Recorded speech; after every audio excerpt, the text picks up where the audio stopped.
There he is. And the 5-2 favourite is Orion Inverness, 5-2, 9-2 bar that one. So chance for Lucinda Russell to strike again with the second winner of the afternoon, potentially. It has been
And they're off for our final race, the Yarridge Heights Handicap Steeplechase, and making the run towards the first fence. They'll jump 15 in total, and it's a packing field on the approach to number 1 with Indian Voyage, along with Reverse the Charge, also bang there's Some Ambition, and along the inside No Mac, a few of the first ones to go on, without a little bit wider Ever So Much in the green and yellow hoop jacket. Heading on now towards the second fence, the grey King's Wharf is just off the speed early, with Orion Inverness in the green the inside. Oh, what a heavy fall there for No Such Number.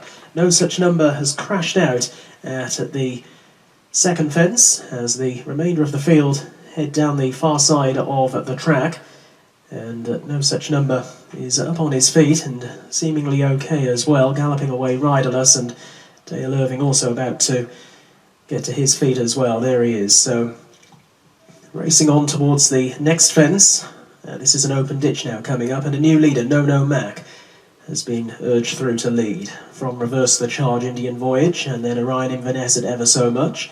Some Ambition, King's Wharf, 3 lengths back Roll of Thunder, then Calais Malva as they cross another.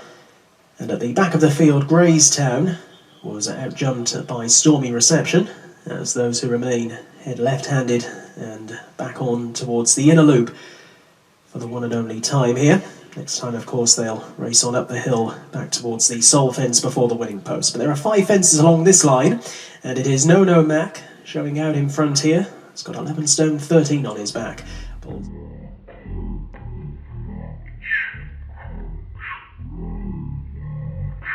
The Charger gave it plenty of air, with over towards the inside the recent Perth scorer Orion Inverness, who was also second in this race 12 months ago. Clearly his time of year. They're being followed through by Indian Voyage. Indian Voyage making his comeback today as they stream out over the water, all landing safely. Indian Voyage racing together with King's Wharf and Some Ambition up in between the two.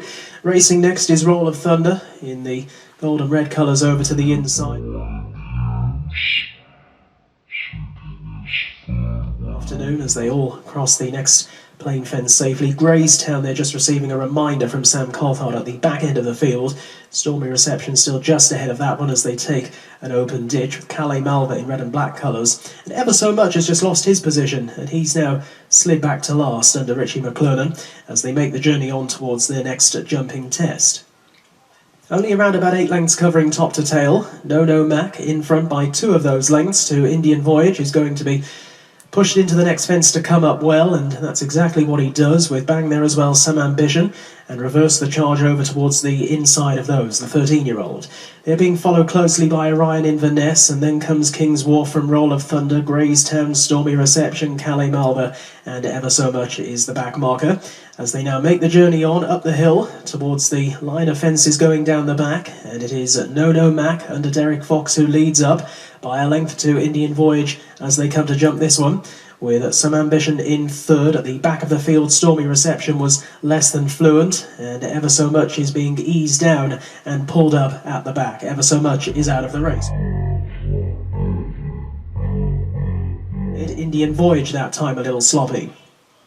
King's Wharf is now in second, and they're being chased through by Reverse the Charge on the outside of Some Ambition. Graystown in a blue-coloured jacket with the white spots on the sleeves improving.